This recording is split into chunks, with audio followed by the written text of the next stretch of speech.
হেনা বেগম আর কিছু না বলে ওখান থেকে চলে যান। রাফি নন্দিতার দিকে রাগী চোখে তাকায়, আর নন্দিতা বেচারি ড্রয়িং রুমের এক কোণে দাঁড়িয়ে আছে জড়সড় হয়ে। রাফি যে এবার সবটা রাগ তার উপরে তুলবে সেটা খুব ভালো করেই জানে। রাফি নিজের রাগটাকে আপাতত সামলিয়ে বলে, কথা আছে তোমার সাথে, রুমে আসো। নন্দিতা রাফির পেছন পেছন ভদ্র মেয়ের মতো চলে যায়। রাফি বেডরুমে এসে সোফায় বসে রাগে ফুঁসছে। নন্দিতা রুমে আসার সাথে সাথে রাফি বলা শুরু করে, তুই বলেছিস তাই না মাকে হানিমুনে যাওয়ার কথা? বিশ্বাস করো রাফি, আমি এই বিষয়ে কিচ্ছু জানতাম না। আমি মাকে কিচ্ছু বলি নাই। রাফি উঠে নন্দিতার দুবাহু চেপে ধরে বলল, তোকে আমি বিশ্বাস করব সেটা ভাবলি কি করে তুই? তুই অনেক আগেই আমার বিশ্বাসের মর্যাদা হারিয়ে ফেলেছিস। তবে এটা মনে রাখিস, তোর সাথে আমি হানিমুনে জীবন নিয়েও যাব না। তাই তোর এসব ফালতু হানিমুনে যাওয়ার স্বপ্ন দেখা বাদ দিয়ে দে। রাফি কথাটা বলে ব্লেজার আর অফিসের ব্যাগটা নিয়ে রাগে গজগজ করতে করতে চলে যায়। আর নন্দিতা রাফি যাওয়ার দিকে অসহায় চোখে তাকিয়ে থাকে। জ্যামের মাঝে বসে আছে রাফি প্রায় 15 মিনিট ধরে। চোখে মুখে ফুটে আছে বিরক্তির ছাপ। মন চাইছে সামনে দাঁড়িয়ে থাকা গাড়িগুলোর উপর দিয়ে নিজের গাড়ি চালিয়ে চলে যেতে।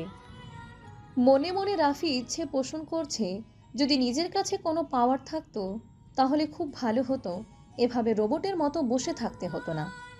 রাফি তপ্ত নিঃশ্বাস ছেড়ে স্টিয়ারিং ঘুরিয়ে গাড়িটা সামনে নিয়ে যায় ফাঁকা জায়গাটা পূরণ করার জন্য। চোখ বন্ধ করে সিটে মাথাটা হেলান দিয়ে ঘাড় বাঁকিয়ে সামনের দিকে তাকাতে একটা দৃশ্য দেখে ম্লান হেসে উঠল। রাফির গাড়ির পাশে একটা রিক্সা দাঁড়িয়ে আছে, আর রিক্সাতে বসে আছে দুজন কপোতি। দেখে বোঝা যাচ্ছে সদ্য বিবাহিত একটা দাম্পত্য। মেয়েটা লজ্জারাঙা মুখ নিয়ে বসে আছে, আর ছেলেটা তার দিকে অপলক দৃষ্টিতে তাকিয়ে আছে। ছেলেটি হাত বাড়িয়ে মেয়েটার খোপায় থাকা বেলি ফুলের মালাটা সযত্নে ঠিক করে দিল। রাফি এই মনোরম দৃশ্যটা দেখে চোখ বন্ধ করে নেয়। তার মস্তিষ্ক এমন একটা সুন্দর স্মৃতি রয়েছে, যে স্মৃতিটা চোখ বন্ধ করে মনে করার প্রচেষ্টা করে রাফি। অতীত। নন্দিতা আর সুহা মুখোমুখি হয়ে লাইব্রেরিতে বসে আছে। দুজনেরই সামনে বই আছে, কিন্তু বই পড়াতে কোনো মনোযোগ নেই। মনোযোগ আছে আড্ডা মারাতে। এর মাঝে সুহা হঠাৎ করে সটান হয়ে দাঁড়িয়ে পড়ে। সুহাকে এমন করে দাঁড়িয়ে পড়তে দেখে নন্দিতা অবাক হয়ে বলে, কি হলো, এভাবে দাঁড়িয়ে পড়লি কেন? মনে হচ্ছে যেন কেউ তোর চেহারার নিচে আগুন ধরিয়ে দিয়েছে, আর তুই সেটা সহ্য করতে না পেরে ঠাস করে দাঁড়িয়ে পড়লি। সুহা মুচকি হেসে বলে, আসলে কি বলতো, আমার না একটু ওয়াশরুমে যেতে হবে। নন্দিতা ভ্রু কুঁচকে বলে, মাত্রই তো ওয়াশরুম থেকে আসলি।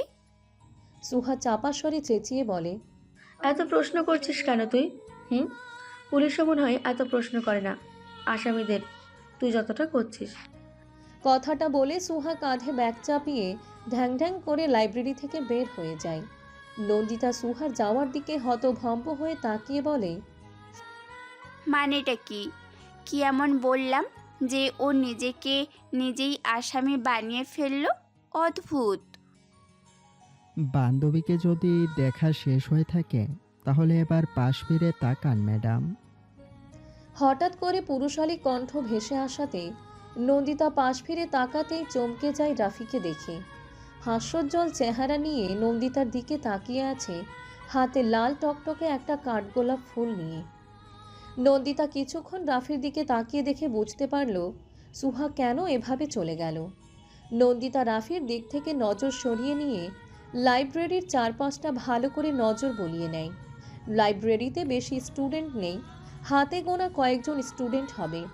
নন্দিতা চাপা স্বরে বলে, আপনি এখানে কি করছেন? রাফি অভিমানী স্বরে বলে, ফোন ধরো না কেন? হুম, ইগনোর করা হচ্ছে বুঝি আমাকে? ইগনোর করার কি আছে এখানে? ফোন সাইলেন্ট করা, তাই বুঝতে পারিনি। ও আচ্ছা, বুঝলাম। এটা তোমার? রাফি কাঠগোলাপ ফুলটা এগিয়ে দেয় নন্দিতার কাছে। নন্দিতা মুচকি হেসে ফুলটা নিতে যাবে, সাথে সাথে রাফি ফুলটা সরিয়ে নেয়। নন্দিতা অবাক হয়ে বলে, কি হলো দিন?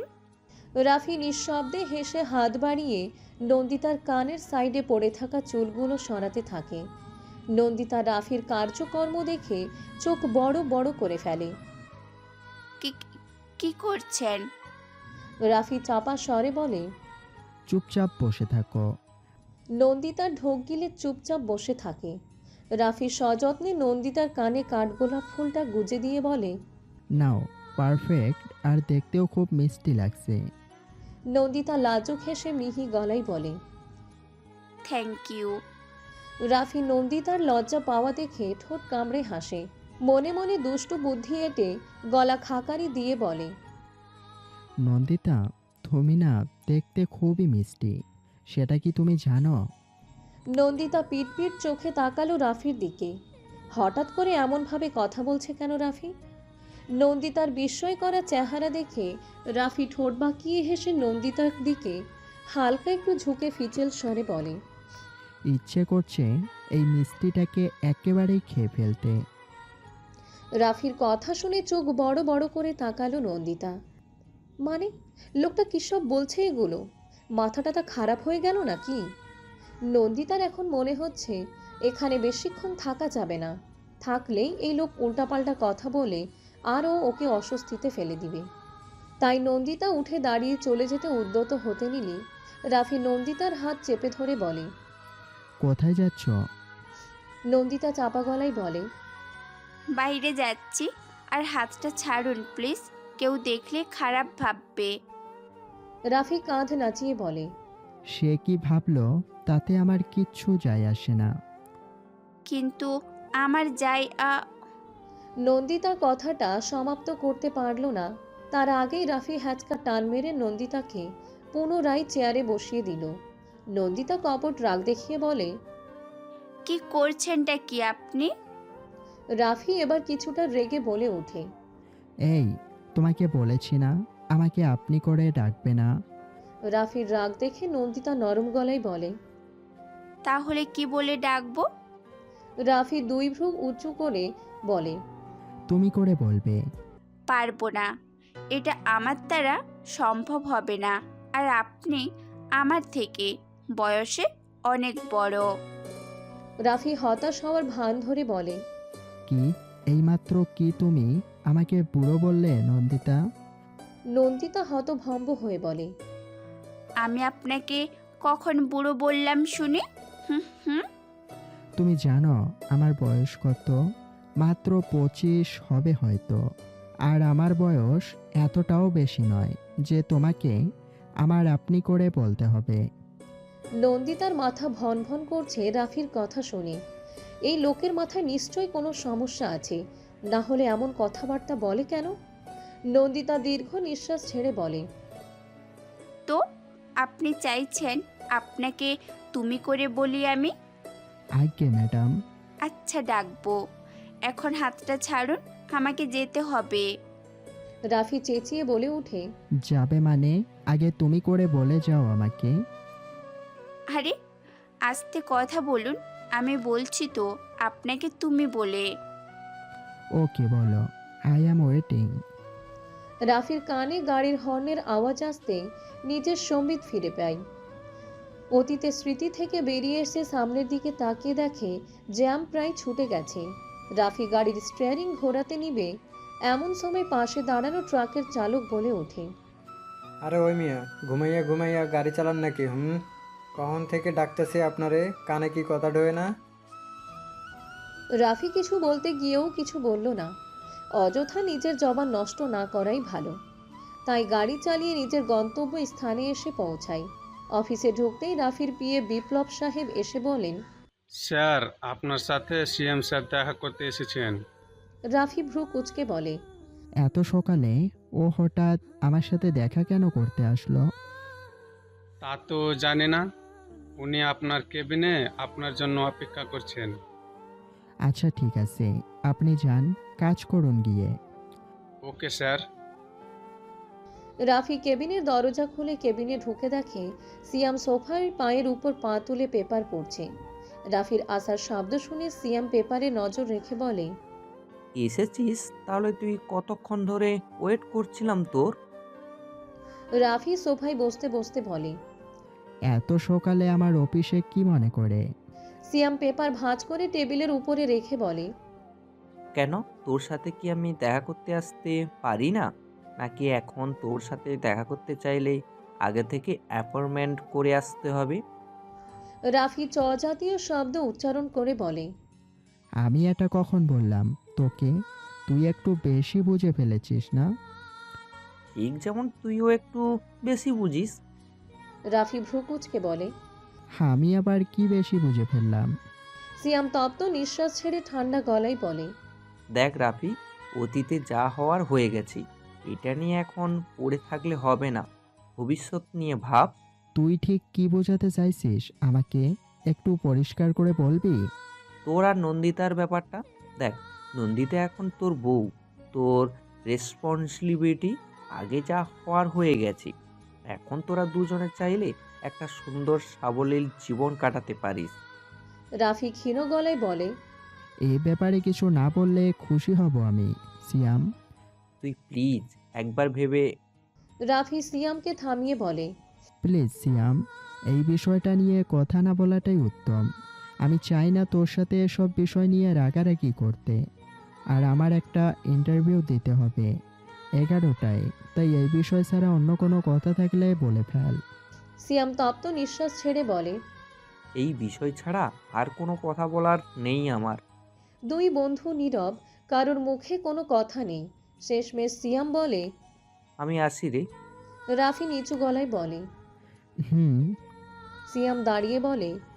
চেয়েছিলাম বন্ধুর পীড়া কমাতে, কিন্তু বন্ধু আমার এই পীড়া থেকে মুক্তি পেতে চায় না। কথাটা বলে সিয়াম চলে যায়। সিয়াম চলে যেতে রাফি গা হেলিয়ে দেয় সোফায়। আসলে সে এক অদ্ভুত পীড়ার মধ্যে পড়ে গেছে, যে পীড়া প্রতিনিয়ত বেড়ে যাচ্ছে। আগে তাও এই যন্ত্রণাদায়ক পীড়া সহ্য করতে পারত, কিন্তু এখন আর সহ্য করতে পারছে না। চোখের সামনে যদি প্রতিনিয়ত ভালোবাসার মানুষটা থাকে, আর সেই ভালোবাসার মানুষটাকে যদি কাছে না পায়, সেই যন্ত্রণাটা সত্যিই পীড়াদায়ক। রাফি অফিসে নিজের কেবিনে বসে আছে আর এক এক করে ইন্টারভিউ নিচ্ছে। এমন সময় একজন কেবিনে আসে ইন্টারভিউ দেওয়ার জন্য। রাফি আগের জনের অ্যাপ্লিকেশন ফর্মগুলো আরেকবার চেক করতে করতে বলে। বসুন, আর আপনার পেপারগুলো দেন। রাফি মাথা তুলে উপরের দিকে তাকিয়ে যাকে দেখে, তাতে কিছুটা অবাক হয়ে বলে। তুমি তুমি এখানে? রাফির সামনে বসে থাকা ছেলেটা বলতে শুরু করে। রাফি ভাইয়া, তুমি এখানে? তুমি জানো তোমাকে আমার কত কিছু বলার আছে। রাফি ভ্রু কুঁচকে বলে। কত কিছু বলার আছে মানে? কি বলার আছে তোমার, সুমন? নন্দিতার বিষয়ে। নন্দিতার বিষয় মানে? ওর বিষয়ে কি বলার আছে তোমার? অনেক কিছুই বলার আছে, আর তার আগে এটা বলো, নন্দিতা কোথায় আছে সেটা কি তুমি জানো? রাফি তাচ্ছিল্য হেসে বলে। আর কোথায়, সব সময় আমার চোখের সামনেই থাকে। যাকে মনে প্রাণে চাইতাম তাকে পেয়েও আমি আজ তাকে পাইনি। ছেড়ে তো দিয়েছিলাম আমি নন্দিতাকে, তাহলে ও কেন আবার আমার লাইফে ফিরে এলো? আর ওই ছেলেটা ওকে ছেড়ে দিল কেন? ও তো বলেছে ও আমাকে না, ওই ছেলেটাকে ভালোবাসে, তাহলে ওরা আলাদা হলো কেন?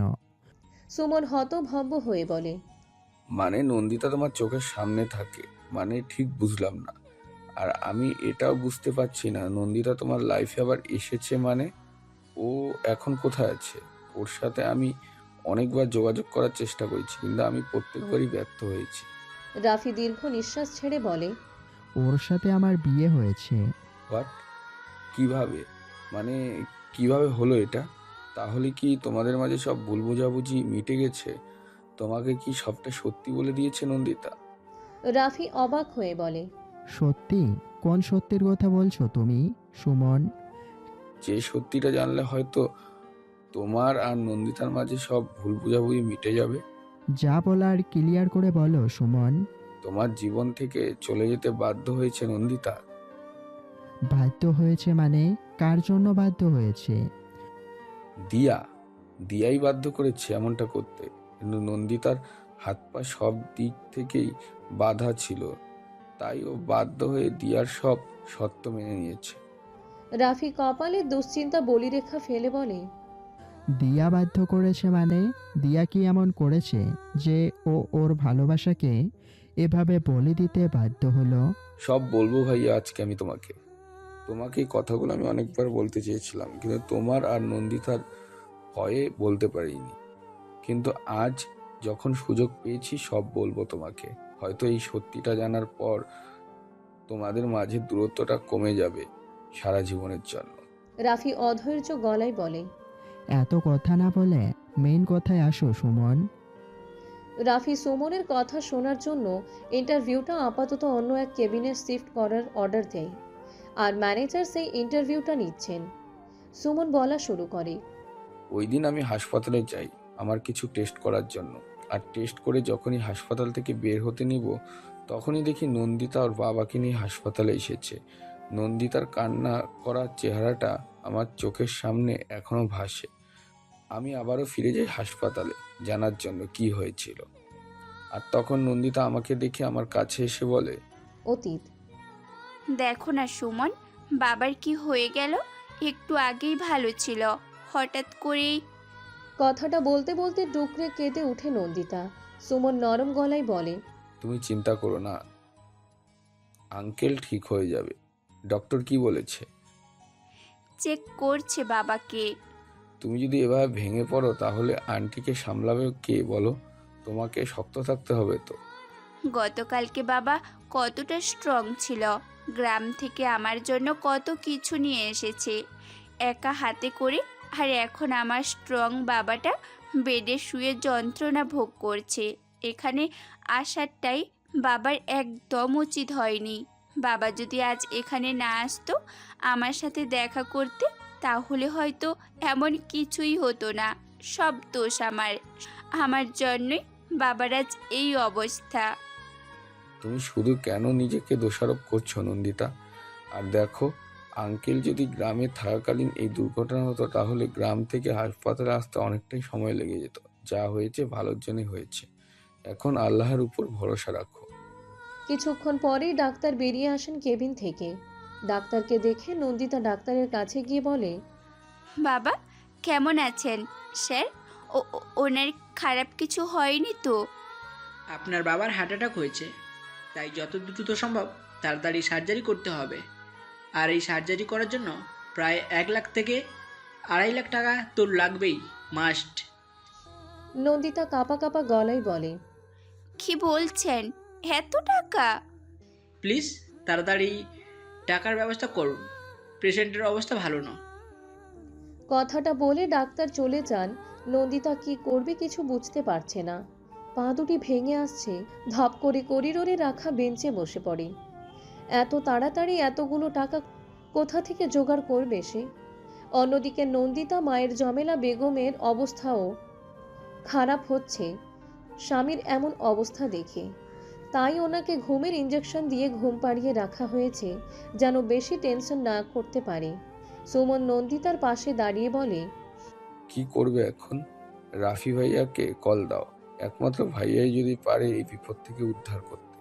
রাফিকে অনেকবার কল দেওয়া হয়েছে কিন্তু ফোন বন্ধ। নন্দিতা চিন্তিত হয়ে বলে। কি করব এখন আমি? এতগুলো টাকা কোথায় পাবো আমি? হঠাৎ করেই একটা মেয়েলি কণ্ঠ ভেসে আসে। টাকা লাগবে তোমার নন্দিতা? নন্দিতা কথাটা শুনে মানুষটার দিকে তাকিয়ে দেখে দিয়া দাঁড়িয়ে আছে বাঁকা হেসে। দিয়া পুনরায় বলে।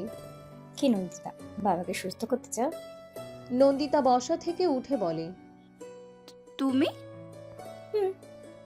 আমি সবটা শুনেছি। আমি দাঁড়িয়ে থেকে তোমার এখন টাকার প্রয়োজন তোর বাবাকে সুস্থ করে তুলতে, তাই তো? তুমি যদি চাও সেই টাকাটা আমি তোমাকে দিতে পারি। নন্দিতা দিয়ার দিকে সন্দেহের দৃষ্টিতে তাকিয়ে বলে। তুমি কেন টাকা দিবে আমাকে? দিয়া দু কদম এগিয়ে এসে দুহাত ভাঁজ করে বলে। তুমি নিশ্চয়ই জানো নিজের স্বার্থ ছাড়া কেউ কিছু করে না। এখন আমি যেহেতু তোমাকে এতগুলো টাকা দিতে চাইছি, তার মানে এর পেছনে নিশ্চয়ই একটা স্বার্থ লুকিয়ে আছে আমার। আমার সাহায্য করার পেছনে তোমার কি স্বার্থ আছে? দিয়া বাঁকা হেসে বলে। রাফি, ও আমার স্বার্থ। নন্দিতা ভ্রু কুঁচকে বলে। মানে? তোমার বাবার সব ট্রিটমেন্টের টাকা আমি দিয়ে দিব, বিনিময়ে রাফিকে ছেড়ে দিতে হবে তোমায়। নন্দিতা দিয়ার এমন কথা শুনে শক্ত গলায় বলে, কি বলছো কি তুমি এসব? ওকে আমি কোনো দিন হারাতে পারবো না। ওকে ফাইন, তাহলে বাবা আর মাকে হারাতে প্রস্তুত হয়ে থেকো। ভেবে দেখো নন্দিতা, তোমার বাবা মারা গেলে তোমার মায়ের কি হবে? উনি ধীরে ধীরে শেষ হয়ে যাবেন। তখন তুমি তোমার মায়ের কষ্টটা সহ্য করতে পারবে তো মেয়ে হয়ে? হয়তো পারবে না কষ্টটা সহ্য করতে, তাই না? নন্দিতা মাথা ঘুরে পড়ে যেতে নিলে সাথে সাথে দেয়াল ধরে ফেলে। দিয়ার প্রত্যেকটা কথা চোখের সামনে বাস্তব চিত্র হয়ে ভেসে উঠছে। সত্যি তো, বাবার যদি কিছু হয়ে যায় মায়ের কি হবে? মাকে কি করে নন্দিতা সান্ত্বনা দিবে, যেখানে নন্দিতা নিজেকে শক্ত রাখতে পারবে না? জন্মদাতা বাবা মায়ের কথা চিন্তা করে না হয় নিজের কয়েক মাসের ভালোবাসাকে বলিদান দিল, নিজেই না হয় একা কষ্ট ভোগ করলো, তবুও তো চোখের সামনে বাবা মাকে কষ্ট পেতে দেখতে হবে না। কিন্তু রাফির কি হবে? হয়তো কয়েকদিন কষ্ট ভোগ করবে, তারপর সময়ের সাথে নন্দিতাকে নিজের স্মৃতি থেকে মুছে ফেলে দিবে। নন্দিতা দু চোখের নোনা জল মুছে বলে, আমি রাজি তোমার সব শর্তে, কিন্তু তার বিনিময়ে আমার বাবার সার্জারি করার সকল ব্যবস্থা করে দিবে। কিন্তু এই টাকাটা আমি ধার হিসেবে নিলাম, সময় হলে সবটা ফিরিয়ে দিব।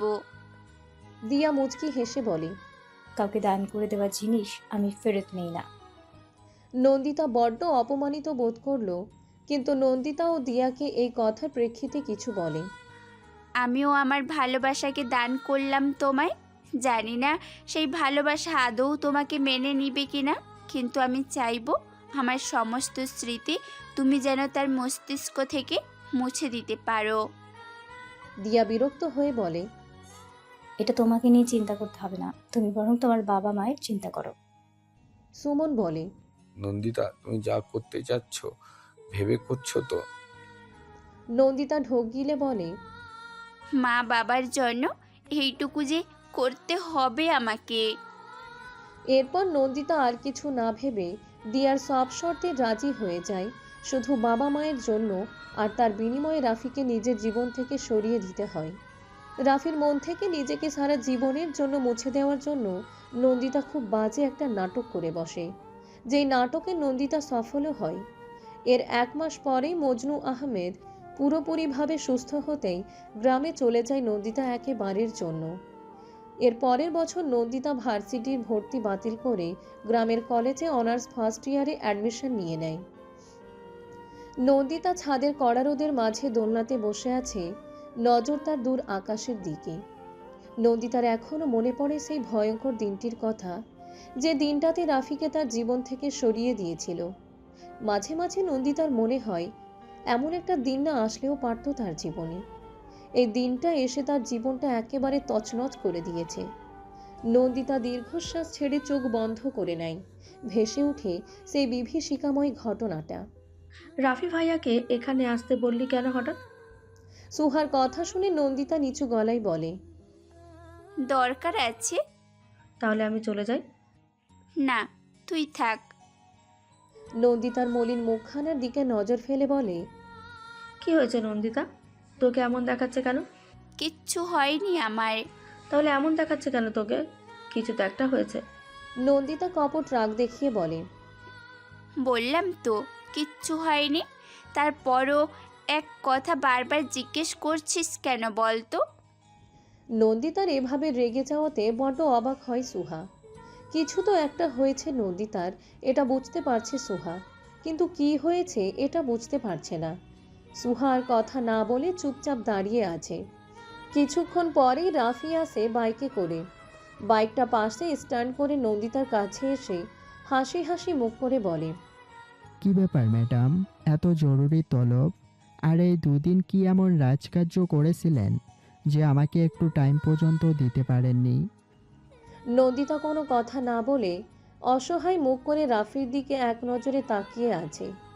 মন চাইছে রাফির বুকে মাথা রেখে একটু শান্তিতে কান্না করতে, কিন্তু নন্দিতা এটা হয়তো চাইলেও পারবে না, তাই ঢোক গিলে নিজেকে স্বাভাবিক করে নেয়। রাফি নন্দিতার এমন চাহনি দেখে কোমল গলায় বলে, কি হয়েছে নন্দিতা, তোমাকে এমন লাগছে কেন? কত রাত ঘুমাওনি তুমি? চোখে মুখের এই অবস্থা কেন?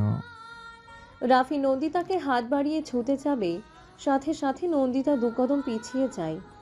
রাফি নন্দিতার এমন করা দেখে বড্ড অবাক হয়, সাথে সুহাও কিছুটা অবাক হয়। কিন্তু পরক্ষণে রাফি বুঝতে পারল পাবলিক প্লেস, তাই হয়তো নন্দিতা পিছিয়ে গেছে। কিন্তু রাফির ভাবনা ভুল প্রমাণিত করে নন্দিতা বলে, আপনার সাথে আমি আর সম্পর্কটা কন্টিনিউ করতে পারবো না রাফি। নন্দিতার বলা কথাটা যেন রাফির কানে ঢুকলো না। মনে হচ্ছে যেন কোনো দুঃস্বপ্ন দেখছে। এমনটা তার নন্দিতা কোনোদিন বলতেই পারে না। রাফি হেসে হেসে মাথা দুলিয়ে বলে, মজা করছো আমার সাথে, তাই না? তুমি নন্দিতা, আর তুমি আমাকে আপনি করে কেন বলছো? তুমি তো আমায় তুমি বলেই ডাকো। নন্দিতা গলার স্বর কঠিন করে বলে, আমি কোনো মজা করছি না, আপনার সাথে যা বলছি সত্যি বলছি। সুহা নন্দিতার বাহু ধরে বলে, তোর মাথা ঠিক আছে নন্দিতা? কি যাতা বলছিস? নন্দিতা সুহার হাতটা নিজের বাহু থেকে সরাতে সরাতে বলে, আমার মাথা একদম ঠিক আছে, আর আমি যা বলছি সবটা সজ্ঞানেই বলছি। রাফি শক্ত গলায় বলে, তাহলে এতদিন যা ছিল সবটাই কি অভিনয় ছিল তোমার? নন্দিতা ঢোক গিলে বলে, ঠিক তাই, সবটাই আমার অভিনয় ছিল। সির্ফ অভিনয় ছিল, আর কিছু ছিল না তোমার মনে আমার জন্য? না, আর কিচ্ছু ছিল না। রাফি মাথা ঘুরিয়ে চারপাশটায় নজর বুলিয়ে নিজেকে শান্ত রেখে বলে, ঠিক আছে, মানলাম তুমি অভিনয় করেছো আমার সাথে, কিন্তু কেন করলে এমনটা আমার সাথে? আমার মন নিয়ে খেলা করে তুমি কি পেলে? Answer me. শেষের কথাটা জোরে বলে উঠে রাফি। নন্দিতা চোখ বন্ধ করে নিয়ে কাঁপা কাঁপা গলায় বলে, এটা একটা বাজি ছিল।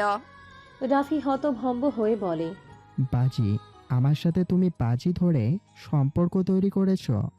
নন্দিতা নিচু গলায় বলে। হুম। রাফি এবার রেগে বলে, আমার দিকে ফিরে আমার চোখের দিকে তাকিয়ে বলো যে এটা বাজি ছিল, আর কার সাথে তুমি বাজি ধরেছো? নন্দিতার সাথে সাথে রাফির দিকে ফিরে চোখে চোখ রেখে বলে, এটা একটা বাজি ছিল, আর আমি সেই বাজিতে জিতেছি। তাই আমার মনে হয় আপনার সাথে আমার আর কোনো সম্পর্ক না রাখাই ভালো। রাফি দুকদম পিছিয়ে যায়। পা দুটো ভেঙে আসছে রাফির। নির্নিমেষ দৃষ্টিতে তাকিয়ে আছে রাফি নন্দিতার দিকে।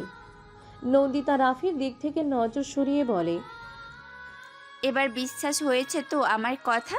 এবার আমি আসি, আমার অনেক কাজ আছে। নন্দিতা চলে যেতে নিলে রাফি নন্দিতার হাত চেপে ধরে গম্ভীর গলায় বলে, হ্যাঁ, তো সহজে তোমাকে ছেড়ে দিব ভাবলে কি করে? হাতটা ছাড়ুন প্লিজ। কার সাথে তুমি বাজি ধরেছো ওর নামটা বলো।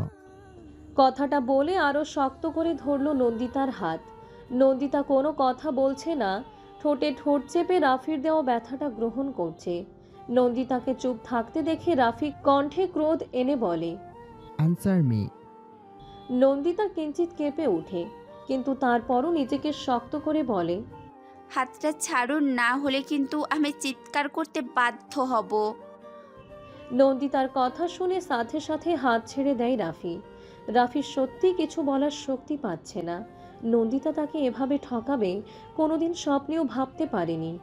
নন্দিতা বলে, ভুলে যান আমাকে, আর যা কিছু হয়েছে আমাদের মাঝে সেটা দুঃস্বপ্ন ভেবে ভুলে যান। রাফি অধৈর্য গলায় বলে, ঠিক আছে, এতদিন যা কিছু হয়েছে সেটা দুঃস্বপ্ন ভেবে ভুলে যাব। চলো আমরা আবার নতুন করে না হয় সবটা শুরু করি। প্লিজ নন্দিতা, আমি সত্যি তোমাকে ছাড়া থাকতে পারবো না। নন্দিতা চোখ দুটো বন্ধ করে বলে, সরি, আমার পক্ষে সম্ভব নয়। রাফি পাগলের মতো বলে, কেন সম্ভব নয়? তুমি চাইলেই সব কিছু সম্ভব। আমি ভুলে যাব যে তুমি বাজি ধরে আমার সাথে সম্পর্কে জড়িয়েছিলে।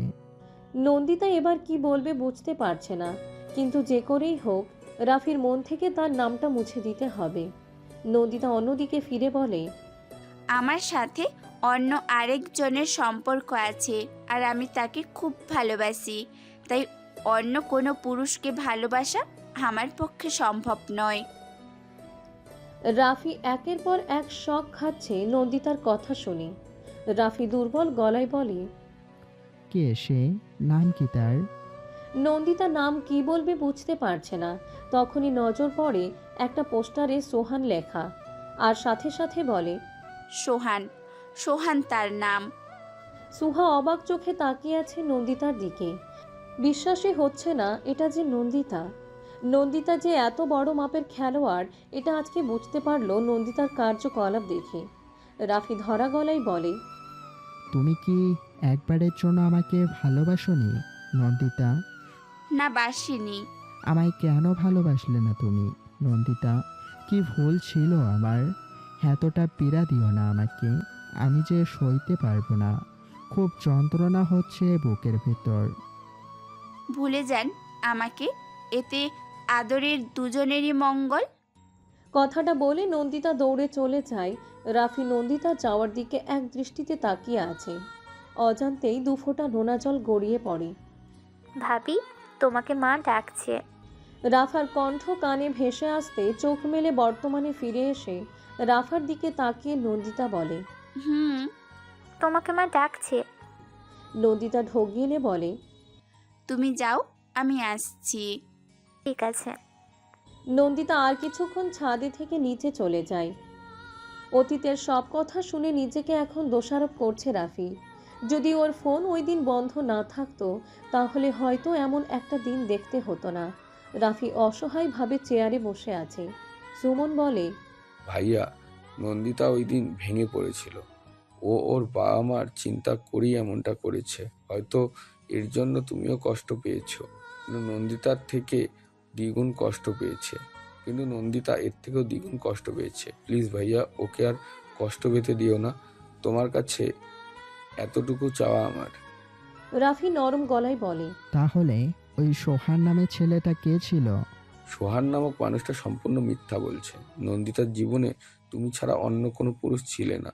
তোমার থেকে দূরে যাওয়ার জন্য জাস্ট এই নামটা আর বাজি ধরার কথাটা ব্যবহার করেছে, এর বেশি আর কিছুই না। রাফি নিচু গলায় বলে, ও আচ্ছা ভাইয়া, ওই দিয়া কি করেছে এরপর? মানে নন্দিতা চলে যাওয়ার পরে ও নিশ্চয়ই কিছু তো একটা করেছে। নন্দিতা চলে যাওয়ার পরে আমার জীবনে কোনো মেয়ে আসেনি সুমন। আর দিয়া মেয়েটা ভাবলো কি করে নন্দিতা চলে গেলেই ওকে আমি আমার জীবনে ঠাঁই দেব? ওর সাবজেক্ট আমি অনেক আগেই ক্লোজ করে দিয়েছি। এখন ও কোথায় আছে আমি সেটাও জানি না।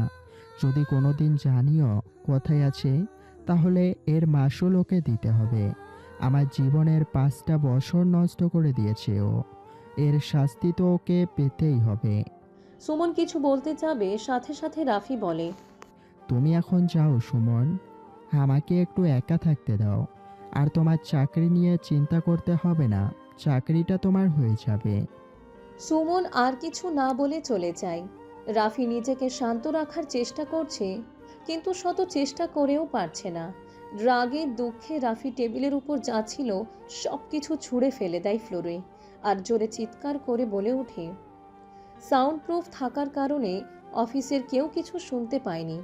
রাফি 2 হাত দিয়ে মাথার চুল আঁকড়ে ধরে চোখ বন্ধ করে নেয়। নিজেকে স্বাভাবিক করে কেবিন থেকে বের হয়। যাওয়ার আগে ম্যানেজারকে বলে যায় কেবিনটা ঠিক করার জন্য। রাফির ইচ্ছে করছে ছুটে নন্দিতার কাছে গিয়ে নন্দিতাকে শক্ত করে জড়িয়ে ধরতে, কিন্তু আপাতত রাফি তা করতে পারবে না। কারণ রাফির অনেকগুলো ইম্পর্টেন্ট মিটিং আছে যেগুলোতে রাফির নিজেকে থাকতে হবে, না হলে কোম্পানির বড়সড় লস হয়ে যাবে। তারপরও রাফি অনেক তাড়াতাড়ি মিটিংগুলো শেষ করে 9:30টার ভেতরে বাড়িতে আসে।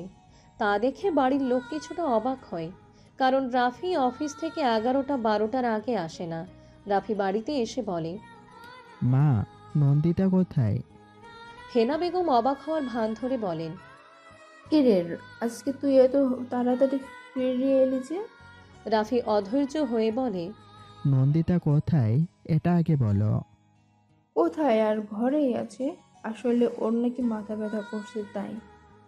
রাফি মায়ের কথা পুরোটা না শুনে ঘরের দিকে দৌড় দিল। রাফিকে এভাবে চলে যেতে দেখে হেনা বেগম বলেন, আরে কথাটা শোন, ছেলের আবার হলোটা কি? আবার হঠাৎ করে? রাফি রুমে ঢুকে দেখে নন্দিতা ফ্লোরে বিছানা করে শুয়ে আছে। এই কদিন নন্দিতা ফ্লোরে আর রাফি বেডে থেকে আসছে। রাফি নন্দিতাকে দুই একবার ডাকে, কিন্তু নন্দিতা সাড়া দেয়নি বলে আর ডাকেনি। রাফি দীর্ঘ নিঃশ্বাস ছেড়ে ওয়াশরুমে চলে যায় ফ্রেশ হতে।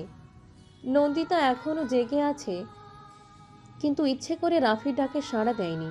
মূলত নন্দিতার কথা বলতে একদম ভালো লাগছে না, শরীর খুব দুর্বল লাগছে। আর একসময় নন্দিতা ঘুমিয়েও পড়ে। রাফি ফ্রেশ হয়ে নিজে কফি নিয়ে আসে নিচ থেকে। রাফি ডিনার করে এসেছে মিটিং করার সময়। রাফি নিজেকে স্থির রাখতে পারছে না কোনো মতে।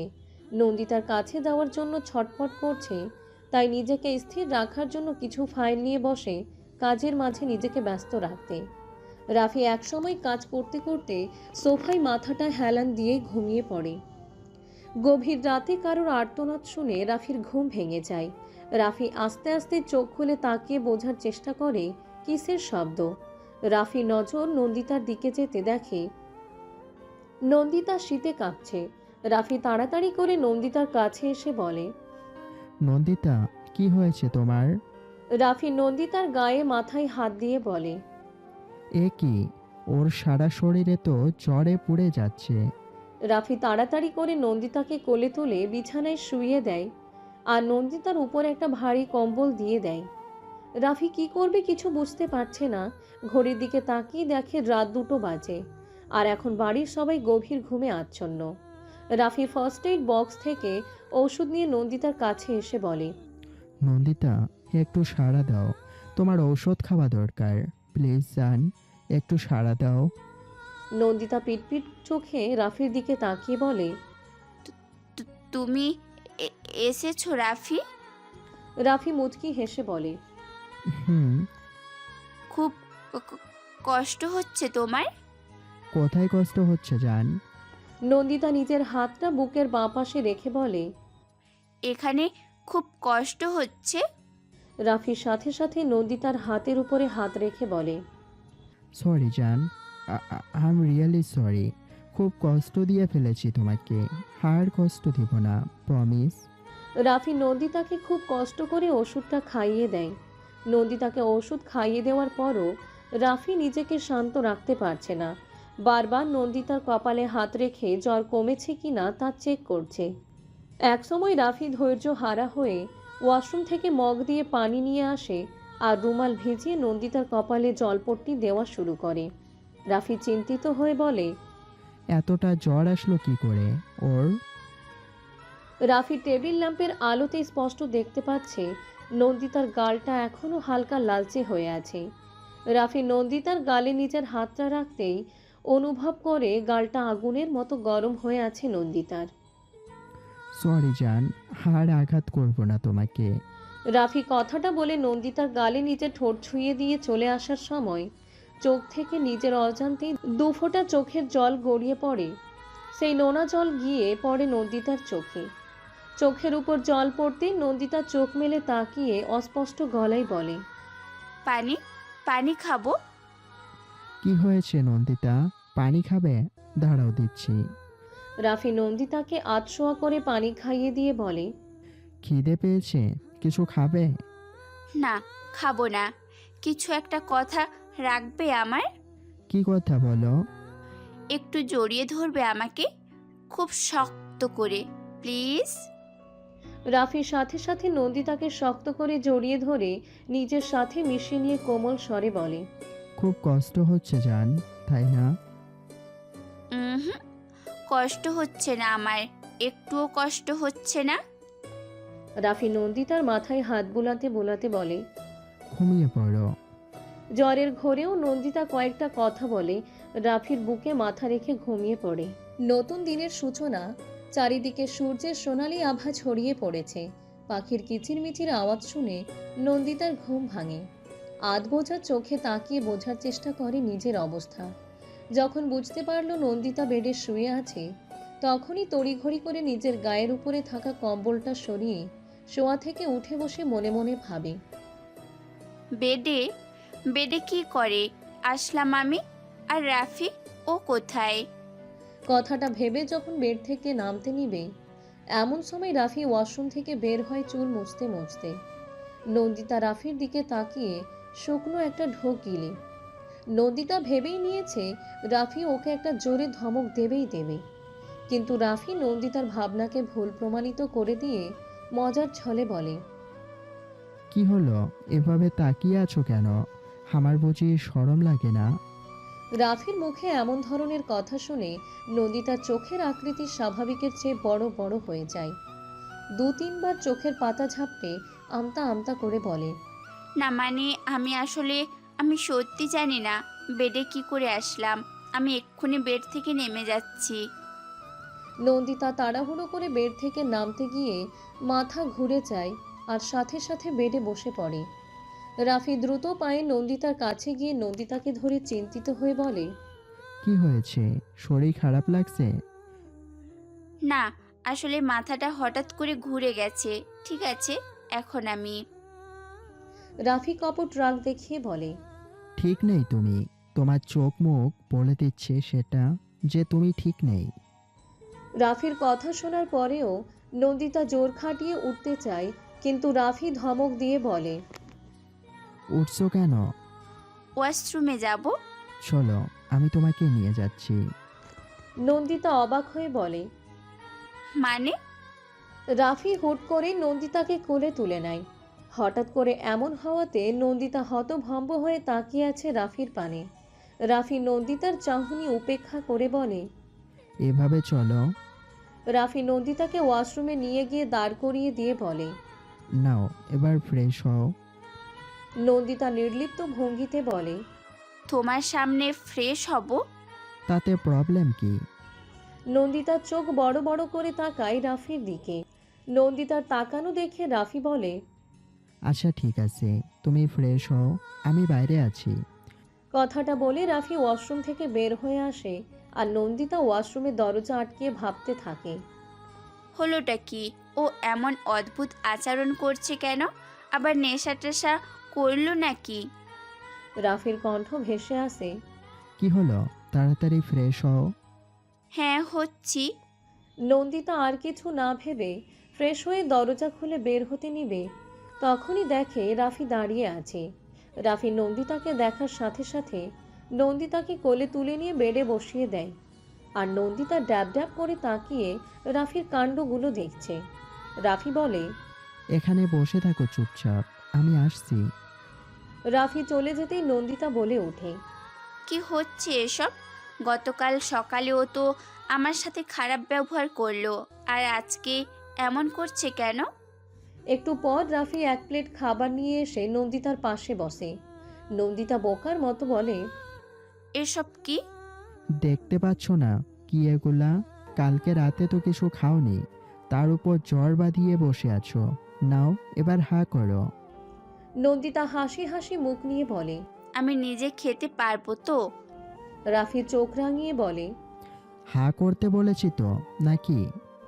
নন্দিতা চুপচাপ খাবারটা খেয়ে নেয় আর মনে মনে বলে, কি হচ্ছে এগুলো? আমি কি স্বপ্ন দেখছি? যা মনে হচ্ছে সব বাস্তব। খাবারটা শেষ করো, পরে বুঝতে পারবে স্বপ্ন নাকি বাস্তব। নন্দিতা আজকে অবাকের শেষ চূড়ায় পৌঁছে যাচ্ছে। মাথা কেমন জানি ভন ভন করছে। এ যেন আগের রাফির প্রতিচ্ছবি ফুটে উঠছে এখনকার রাফির মাঝে। রাফি নন্দিতাকে ওষুধ খাইয়ে দিয়ে নিজেও খেয়ে অফিসে চলে যায়, আর যাওয়ার আগে নন্দিতাকে আরও অবাক করে দিয়ে কপালে চুমু এঁকে দিয়ে জলদি চলে আসবে বলে চলে যায়। নন্দিতা সারাদিন শুয়ে বসে কাটিয়েছে। যখন সবাই জানতে পেরেছে নন্দিতার জ্বর এসেছিল, তখন থেকে নন্দিতার সব ধরনের কাজ করা বারণ। সারাদিনে রাফি অনেকবার কল করে নন্দিতার খোঁজ খবর নিয়েছে। রাফির হঠাৎ এমন আচরণ নন্দিতাকে ভীষণ ভাবাচ্ছে। সন্ধ্যায় রাফি বাড়িতে এসে নন্দিতাকে আরও এক দফা অবাক করে দিয়ে বলে, নন্দিতা রেডি হয়ে নাও, 9টায় ফ্লাইট ধরতে হবে। নন্দিতা ভ্রুকুচকে বলে, মানে কোথায় যাব? রাফি সরল গলায় বলে, কেন, হানিমুনে ভুলে গেছো নাকি? নন্দিতা হতভম্ব হয়ে বলে, হানিমুনে? কিন্তু তুমি তো। রাফি কণ্ঠে গম্ভীরতা এনে বলে, তুমি কি রেডি হবে নাকি আমি রেডি করিয়ে দিব তোমাকে? নন্দিতা ভয় পেয়ে দ্রুত গলায় বলে। না না, আমি রেডি হচ্ছি কিন্তু। রাফি গম্ভীর গলায় বলে। আবার কি? না না, কিচ্ছু না। কথাটা বলে নন্দিতা চুপচাপ আলমারি থেকে কালো রঙের একটা জামদানি শাড়ি নিয়ে চেঞ্জ করতে চলে যায় ওয়াশরুমে। নন্দিতা চেঞ্জ করে বের হয়ে দেখে রাফি নিজের প্রয়োজনীয় জিনিস ব্যাগে ঢুকাচ্ছে। রাফি নন্দিতার দিকে চোখ তুলে তাকায়। জ্বরের কারণে নন্দিতার চোখ মুখ ফুলে আছে, আর সেই ফুলো ফুলো মায়াবী মুখটা রাফিকে একটু বেশি টানছে ইদানিং। রাফি আস্তে আস্তে করে নন্দিতার সামনে গিয়ে দাঁড়ায়, আর নন্দিতা নিচের দিকে তাকিয়ে আছে। রাফি নন্দিতার কানের কাছে মুখটা নিয়ে মৃদু গলায় বলে। খুব অবাক হচ্ছ তাই না? আমি কেন হঠাৎ এমন করছি? একবার হানিমুনে চলো, তারপর বুঝতে পারবে। নন্দিতা রাফির কথার আগামাথা কিছুই বুঝতে পারছে না। রাফি পুনরায় বলে। তাড়াতাড়ি রেডি হয়ে নিচে আসো, ডিনার করে বের হব। রাফি রুম থেকে বের হয়ে যায়। নন্দিতা বিড়বিড়িয়ে বলে। হানিমুনে গিয়ে কি হবে আবার? নন্দিতা রেডি হয়ে নিচে নেমে ডিনার করে সময় মতো বেরিয়ে যায় হানিমুনে যাওয়ার উদ্দেশ্যে। ফ্লাইটে বসে থাকতে থাকতে কখন যে ঘুমিয়ে পড়েছিল নন্দিতার ঠিক মনে নেই। সকালে নন্দিতার ঘুম ভাঙে। চোখ খুলে নিজেকে নরম তুলতুলে বেডের উপরে আবিষ্কার করে। নন্দিতা উঠে বসে ঘরের চারদিকটা ভালো করে পর্যবেক্ষণ করে দেখে অচেনা একটা ঘরে সে। নন্দিতা ভয়ে ঢোক গিলে মনে মনে বলে। আমি এখানে এলাম কি করে? আমি তো ফ্লাইটে ছিলাম। রাফি কোথায়? ও কি আমাকে এখানে একা রেখে চলে গেছে? এসব চিন্তা করে নন্দিতা শব্দ করে কেঁদে দেয়। রাফি নন্দিতার কান্নার আওয়াজ শুনে দ্রুত পায়ে বেলকনি থেকে এসে নন্দিতার মুখটা ধরে বলে। কি হয়েছে জান, এভাবে কান্না করছো কেন? কান্না করেই যাচ্ছে নন্দিতা। অনেক চেষ্টা করছে কান্না থামানোর জন্য, কিন্তু কান্না থামাতে পারছে না। রাফি অস্থির গলায় বলে। আরে তুমি কান্না করছো কেন? বলবে তো আমায় কি হয়েছে? আর আমি তো এখানেই ছিলাম। নন্দিতার কান্না থামছে না দেখে রাফি নন্দিতার কান্নারত মুখশ্রীর দিকে তাকিয়ে আছে এক ধ্যানে। হাসিও পাচ্ছে, আবার খারাপও লাগছে নন্দিতার কান্না দেখে। এত বড় একটা মেয়ে কান্না করছে যে কিনা চাইলেই বাচ্চা জন্ম দিতে পারবে। তবে রাফি এটা বুঝতে পারছে না নন্দিতা কান্না করছে কেন। খারাপ স্বপ্ন টপ্ন দেখছে না কি আবার? রাফি নজর যায় নন্দিতার শুষ্ক লাল রাঙা ঠোঁট জোড়ার দিকে। রাফি ঢোক গিলে অন্যদিকে মুখ ফিরিয়ে নিজেকে সামলানোর চেষ্টা করে, কিন্তু না পেরে রাফি নন্দিতার শুষ্ক ঠোঁটে নিজের ঠোঁট মিলিয়ে দেয়। হুট করে নিজের সাথে এমন হওয়াতে নন্দিতার চোখ বড় বড় করে তাকায়। নন্দিতা রাফির থেকে দূরে সরে যেতে চাইলে রাফি নন্দিতার কোমর ধরে নিজের আরও কাছে টেনে নেয়। কিছুক্ষণ পর রাফি নিজে থেকে নন্দিতাকে ছেড়ে দেয়। নন্দিতা লজ্জায় তাকাতে পারছে না রাফির দিকে। রাফি মুচকি হেসে নন্দিতার ঠোঁটে নিজের বুড়ো আঙ্গুল দিয়ে স্লাইড করে কোমল গলায় বলে। এবার বলো, কান্না করছিলে কেন? কিন্তু নন্দিতা তারপরও নাক টানছে। নন্দিতার নাক টানা দেখে রাফি কপট রাগ দেখিয়ে বলে। আবার কান্না করলে? কিন্তু এবার আর চুমু খাবো না, অন্য কিছু করব। তখন কিন্তু আমাকে দোষারোপ করতে পারবে না। যা হবে সব কিন্তু তোমার দোষের জন্য হবে। নন্দিতা চোখ তুলে রাফির দিকে তাকায় অবাক হয়ে। রাফি তপ্ত নিঃশ্বাস ছেড়ে নন্দিতার ডান হাতটা ধরে নরম গলায় বলে। কি হয়েছে বলো, কান্না করছিলে কেন? না বললে বুঝবো কি করে যে আমার একমাত্র বউটা কেন কান্না করছিল? নন্দিতা ধরা গলায় বলে। আমি ভেবেছিলাম তুমি আমাকে ছেড়ে চলে গেছো, তাই ভয়ে কান্না করে দিয়েছিলাম। রাফি নন্দিতার কথা শুনে সশব্দে হেসে ফেলে। এটার জন্য কান্না করছিলে? আমি ভেবেছিলাম কি নাকি। কথাটা বলে নন্দিতা কপালে পড়ে থাকা চুলগুলো কানে গুজে দিয়ে বলে। আর তোমাকে ছেড়ে দেওয়ার কথা কোথা থেকে আসছে? একবার তো ছেড়ে দিয়েছিলাম, তাহলে ফিরে এলে কেন আবার? আর একবার যখন ফিরে এসেছো তাহলে আর ছাড়বো না কোনো দিনও তোমাকে। বেঁধে রাখবো সারা জীবন তোমাকে নিজের হৃদয়ের গহীনে। নন্দিতা নিচু স্বরে বলে। তুমি এমন করছো কেন রাফি আমার সাথে? আমি এসব নিতে পারছি না জানো। প্লিজ এভাবে স্বপ্ন দেখাবা না আমাকে। রাফি মুচকি হেসে নন্দিতাকে আলতো করে জড়িয়ে ধরে বলে, এটা স্বপ্ন না, এটা বাস্তব। তুমি কি ভেবেছিলে কিছু জানতে পারবো না? আমি সব জানতে পেরেছি। কেন বা কার জন্য এসব করেছিলে, সব। মানে? রাফি নন্দিতাকে ছেড়ে বলে, মানেটা এখন না জানলেও হবে তোমার। শুধু রাতটার জন্য অপেক্ষা করো, তখন জানতে পারবা। এবার উঠে ফ্রেশ হয়ে নাও, নাস্তা করতে হবে। রাতে কি হবে? Surprise madam, surprise. বলে দিলে কি এটা আর সারপ্রাইজ থাকে? তাই না জানলেও চলবে আপনার। আর রাতের জন্য নিজেকে তৈরি রেখো। রাফি কথাটা বলে নন্দিতার কপালে নিজের ঠোঁট ছুঁয়ে দিয়ে চলে যায়। নন্দিতা চিন্তিত হয়ে বলে, কি জেনেছে রাফি? ও কি সব কিছু জেনে গেল নাকি? তার মধ্যে এমন করেছে আমার সাথে, কিন্তু তার কাছ থেকে জেনেছি। রাফির চিৎকার শুনে নন্দিতা তাড়াতাড়ি করে ফ্রেশ হয়ে নিচে নামে। নিচে নেমে নন্দিতা আরও এক দফা অবাক হয়। এত বড় বাড়ি, চারিদিকে এত দামি আর সুন্দর সুন্দর জিনিসগুলো। নন্দিতা সব কিছু খুব ভালো করে খুঁটিয়ে খুঁটিয়ে দেখছে। রাফি নন্দিতার হাত ধরে ডাইনিং টেবিলে বসিয়ে দিয়ে বলে, খাওয়া শুরু করো। কোথায় এসেছি আমরা? পাহাড়ে। পাহাড়ে কেন এসেছি?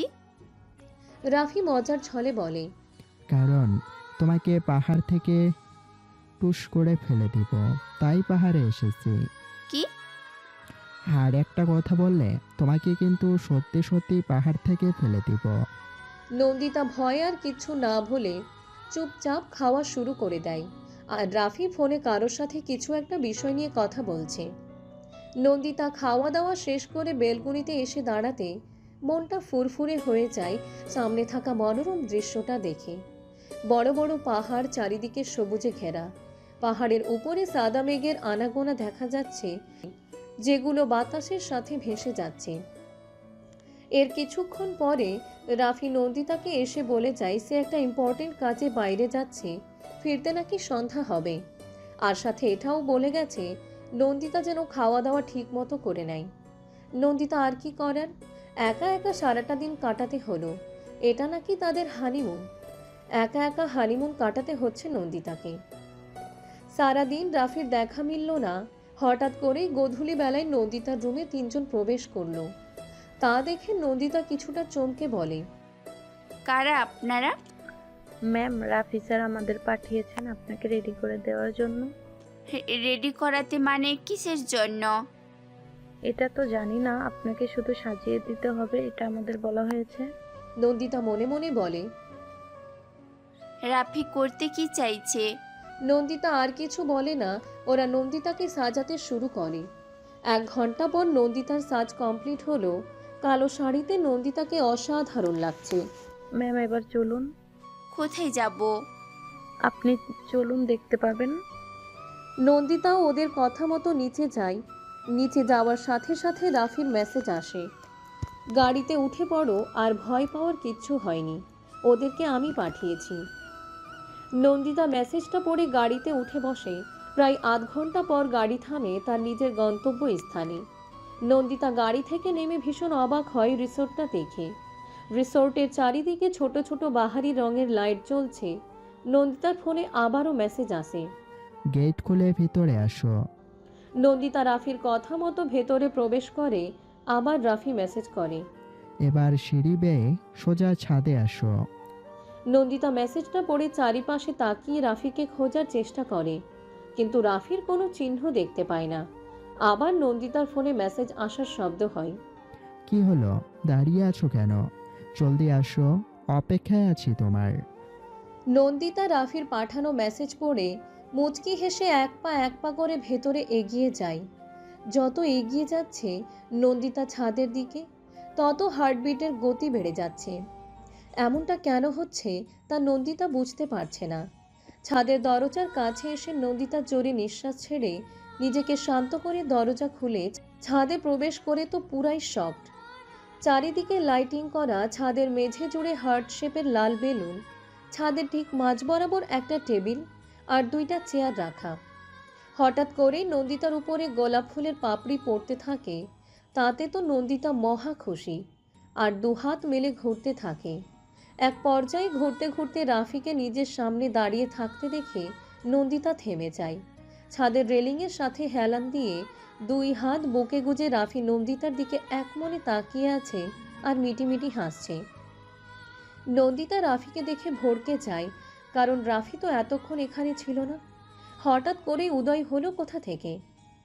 রাফির চাহনিতে নন্দিতা ভীষণ লজ্জা পায়, কিন্তু নন্দিতা রাফির দিক থেকে চোখ সরাতে পারছে না।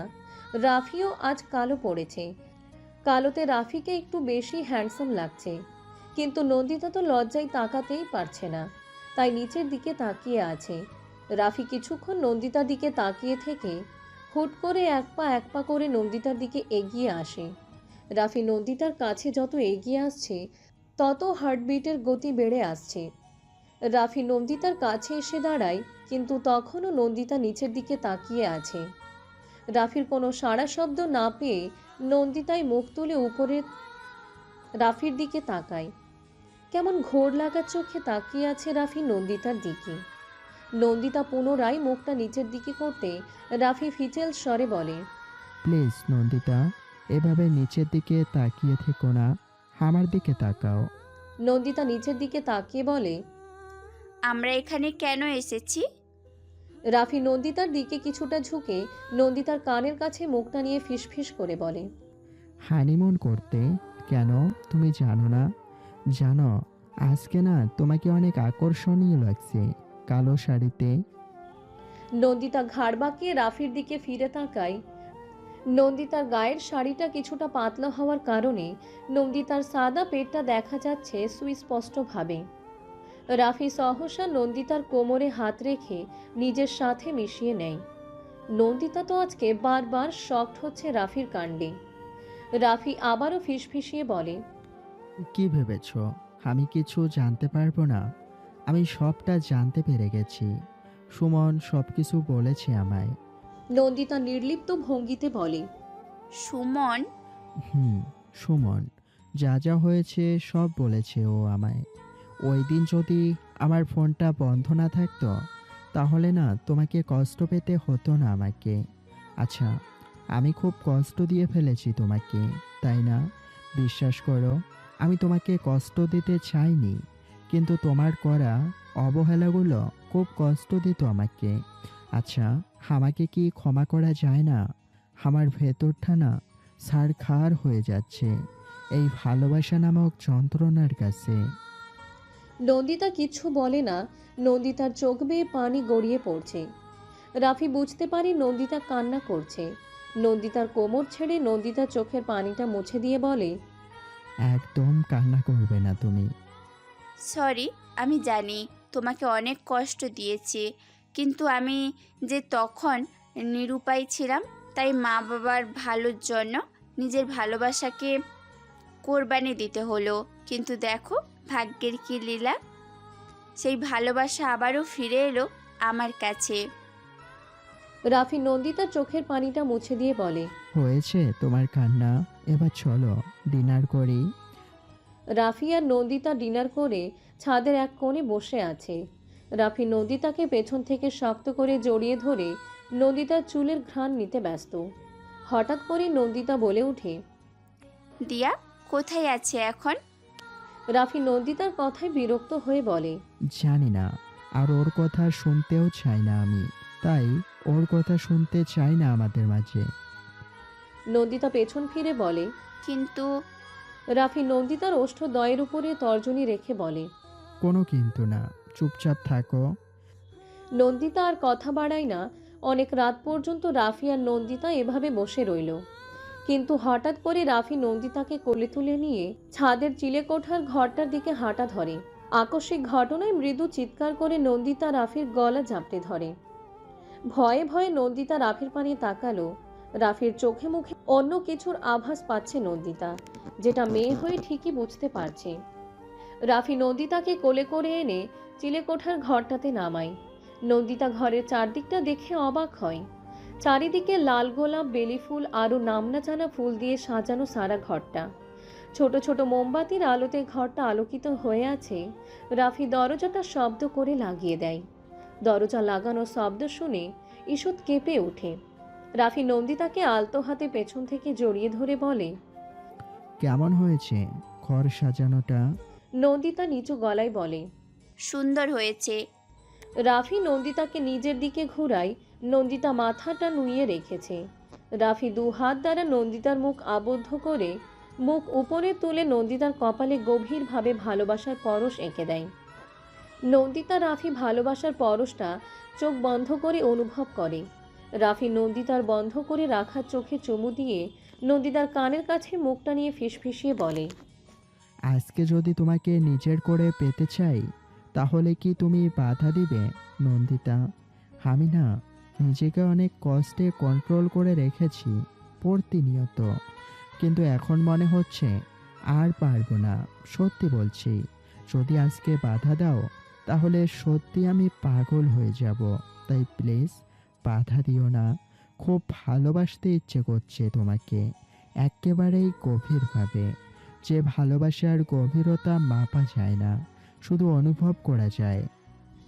নন্দিতা কি বলবে কিছুই বুঝতে পারছে না। নিজের দু চোখের পাতা খুলে রাফির চোখের দিকে তাকিয়ে থমকে যায়। রাফি শান্ত চোখে তাকিয়ে আছে নন্দিতার দিকে, কিন্তু রাফির চোখের ভাষা সম্পূর্ণ ভিন্ন। বড্ড ছন্নছাড়া লাগছে দেখতে। ঘন ঘন ভারী নিঃশ্বাস নিচ্ছে আর ছাড়ছে। নন্দিতার সাথে সাথে দৃষ্টি সরিয়ে নিয়ে ঢোক গিলে প্রাণ ভরে নিঃশ্বাস নিয়ে রাফির বুকে ধীরে ধীরে মাথা রেখে এক হাত দিয়ে রাফির পিঠ জড়িয়ে ধরে। রাফি মুচকি হাসি দিয়ে নন্দিতাকে কোলে তুলে নেয়। নন্দিতা চোখ বন্ধ করে আছে। লজ্জায় নন্দিতা চোখ মেলে তাকিয়ে থাকতে পারছে না। রাফি নন্দিতাকে বেডে শুইয়ে দিয়ে নিজেও আধশোয়া হয়ে নন্দিতার পাশে শুয়ে পড়ে। নন্দিতার বন্ধ দু চোখের পাতায় পুনরায় চুমু এঁকে দেয়। নন্দিতা রাফির শার্টের কলার শক্ত করে মুঠো বন্ধ করে নেয়। রাফির পুরুষালী হাতের ছোঁয়া গভীর থেকে গভীর হচ্ছে। আস্তে আস্তে দুজনের মাঝে সব আবরণ একে একে সরে যায়। নন্দিতার দু চোখ বেয়ে দুফোঁটা নোনা জল গড়িয়ে পড়ে। নন্দিতার এই চোখের জল কষ্টের না, বরং সুখের। আজকের চাঁদটাও লজ্জায় মুখ লুকিয়ে রেখেছে নন্দিতা আর রাফির ভালোবাসা দেখে। এতদিনের এত বছরের ভালোবাসা আজ দুজনের মিলনের মাধ্যমে পরিপূর্ণ হলো। মাঝরাত, রাফির উন্মুক্ত লোমশ বুকে নন্দিতা মাথা রেখে শুয়ে আছে। নন্দিতা লজ্জায় রাফির দিকে তাকাতে পারছে না। কিয়ৎক্ষণ আগে দুজনের মাঝে যা ঘটেছে তা বারবার চোখের সামনে ভাসছে নন্দিতার। রাফির প্রত্যেকটা ছোঁয়া নন্দিতার শরীরে বয়ে গেছে, যা কোনো দিনই ভোলার মতো নয়। চারদিক এখনো অন্ধকার হয়ে আছে, মোমবাতিগুলো নিভে গেছে, তবে জানালা দিয়ে চাঁদের আবছা আলো আসছে। রাফি নন্দিতার হাতের আঙ্গুলের মাঝে নিজের আঙ্গুল ঢুকিয়ে নন্দিতার হাতের পাতায় চুমু দিয়ে বলে, যন্ত্রণা হচ্ছে নন্দিতা? ব্যথা কিংবা আনকমফোর্টেবল? রাফির কথা শুনে নন্দিতার ইচ্ছে করছে মাটির নিচে চলে যেতে। এসব প্রশ্ন না করলে কি নয়। নন্দিতাকে চুপ মেরে থাকতে দেখে রাফি পুনরায় বলে, কি হলো? কিছু জিজ্ঞেস করছি তো। নন্দিতা নিচু গলায় বলে, ঠিক আছে আমি। রাফি নন্দিতাকে আরো শক্ত করে জড়িয়ে ধরে নিজের সাথে মিশিয়ে নিয়ে কপালে চুমু দিয়ে বলে, ধন্যবাদ জান, নিজেকে আমার কাছে এতটা গভীরভাবে বিলিয়ে দেওয়ার জন্য। নন্দিতা কিছু না বলে নিজেকে আরো গুটিয়ে নেয় রাফির বাহু ডোরে। রাফি মুচকি হেসে নন্দিতার চুলের ভাঁজে হাত বুলাতে বুলাতে বলে, ঘুমাও, নিশ্চিন্তে ঘুমাও। 4 বছর পর নন্দিতা ছোট্ট একটা বাচ্চা মেয়ের পেছন পেছন দৌড়াচ্ছে, আর ছোট্ট বাচ্চা মেয়েটি তার ছোট ছোট পা দুটো ফেলে তার বাবার কাছে গিয়ে বাবার কোলে উঠে গলা জড়িয়ে ধরে বলে, পাপ্পা, তুমি মাম্মামকে বলো আমি এখন খাবো না। রাফি মুচকি হেসে বলে, কেন? আম্মু খাবে না কেন? আমার এখন খেতে ইচ্ছে করছে না। তা বললে কি করে হবে? না খেলে তুমি বড় হবে কি করে? খাবার খেলে কি তাড়াতাড়ি বড় হয়ে যাব? হ্যাঁ তো, আমার নুফা খাবার খেলে জলদি বড় হয়ে যাবে। ঠিক আছে, তাহলে আমি খাবো। রাফি তার মেয়ে নুফাকে আদর দিয়ে দেয়। ঠিক সেই সময় নন্দিতা রুমে এসে রাগী গলায় বলে, রাফি, তোমার এই পাজি মেয়েকে বোঝাও যাতে তাড়াতাড়ি খেয়ে নেয়। আমি প্রতিদিন ওর পেছনে এমন ঘোড়ার মতো দৌড়াতে পারবো না, বুঝলে? আরে এভাবে বলছো কেন? তো কিভাবে বলবো? সারাদিন ওর পেছনে দৌড়াতে দৌড়াতে জীবন শেষ, আর তুমি বসে বসে বলছো, এভাবে বলছো তুমি? রাফি নুফাকে বলে। নুফা আম্মু, তুমি তোমার দাদুমণির কাছে যাও, তোমার মাম্মামকে একটু ঠান্ডা করি। নুফা চলে যেতেই রাফি নন্দিতার হাত ধরে নিজের কোলে বসিয়ে দিয়ে বলে। খুব জ্বালায় না আমার দুষ্টু মেয়েটা? ওর থেকে তুমি বেশি জ্বালাও আমাকে। যাক বাবা, আমি আবার কখন জ্বালালাম তোমাকে? এই ছাড়ো তো আমাকে, আমার অনেক কাজ পড়ে আছে। আগেই তো ভালো ছিলে, এখন মেজাজটা এমন খিটখিটে করে রাখো কেন? আগে আমাকে ভয় পেতে, কিন্তু এখন মনে হচ্ছে আমাকে তোমায় ভয় পেতে হবে। আগের দিন বাঘে খাইছে মশাই, এখন আপনাকে আর আমি ভয় পাই না। রাফি নন্দিতাকে আরো শক্ত করে জড়িয়ে ধরে বলে। সত্যি ভয় পাও না? না, পাই না। এই ছাড়া তো আমার কাজ আছে। রাফি আচমকায় নন্দিতার ঘাড়ে কামড় বসিয়ে দেয়। নন্দিতা ব্যথায় কুঁকড়ে উঠে গলায় তেজ এনে বলে। এটা কি করলে তুমি? রাফি কৌতুকের স্বরে বলে। ভয় পাও না তাই ভয় দেখানোর চেষ্টা করলাম, এই আর কি। হয়েছে তোমার ভয় দেখানো, এবার ছাড়ো। রাফি নন্দিতাকে না ছেড়ে নন্দিতার ডান হাতের আঙ্গুলের মাঝে নিজের আঙ্গুলগুলো ঢুকিয়ে ফিসফিস করে বলে। অনেক দিন রোম্যান্স করি না, চলো না একটু রোম্যান্স করি। নন্দিতা রাফির বুকে ধাক্কা দিয়ে বলে। শখ কত, এক বাচ্চার বাপ হয়ে গিয়েছে, এখনো রোমান্স করতে চায়। রাফি বুক ফুলিয়ে বলে। তো কি হয়েছে, এখন রোম্যান্স করে না হয় দু বাচ্চার বাপ হয়ে যাব? এই একদম না। হ্যাঁ, একজনকে নিয়ে আমি খুব জ্বালাইয়াছি, আরেকজন আসলে আমি তাকে সামলাতেই পারবো না। তোমাকে পারতে হবে। কথাটা বলেই কোলে তুলে নন্দিতাকে বিছানায় রেখে দিয়ে দরজাটা লাগিয়ে নন্দিতাকে বুকের সাথে জড়িয়ে ধরে ভালোবাসার জগতে ডুব দেয়। এভাবেই হাসি খুশিতে চলতে থাকে নন্দিতা আর রাফির সংসার জীবন। সমাপ্ত। তো হ্যালো বন্ধুরা, আজকের এই গল্পটা এই পর্যন্তই। গল্পটা আপনাদের কাছে কেমন লেগেছে তা অবশ্যই কমেন্ট করে জানাবেন। আর এরকম সুন্দর সুন্দর গল্প পেতে অবশ্যই আমাদের চ্যানেলটাকে সাবস্ক্রাইব করে বন্ধু হয়ে পাশে থাকবেন। ধন্যবাদ সবাইকে। আল্লাহ হাফিজ।